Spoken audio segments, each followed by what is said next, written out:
അപ്പോൾ ഇറാൻ ഇസ്രായേലിനെ ഇപ്പോൾ ആക്രമിക്കും എന്നൊക്കെ പറഞ്ഞ് എല്ലാവരും നോക്കിയിരിക്കും. ഞാനും നോക്കിയിരിക്കുക മാനത്തേക്ക്.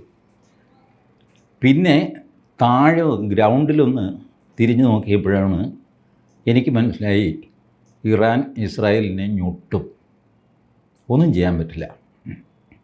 ഈ ഇസ്മായിൽ ഹനിയെ കൊന്നുകളഞ്ഞു. അതാണല്ലോ ഇപ്പോൾ ഇറാനൊരു ക്ഷീണം. ഇസ്മായിൽ ഹനിയെ കൊന്നത് ഇസ്രായേലാണോ?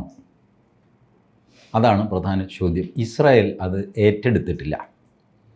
ഇസ്രായേൽ സാധാരണ പറയുന്ന ആൾക്കാരാണ്, നീ എവിടെ പോയാലും നിന്നെ പിന്തുടർന്ന് ഞങ്ങളുണ്ടാവും. ഇതാണ് ശത്രുക്കളോട് ഇസ്രായേൽ പബ്ലിക്കായിട്ട് പറഞ്ഞിട്ടുള്ള പോളിസി.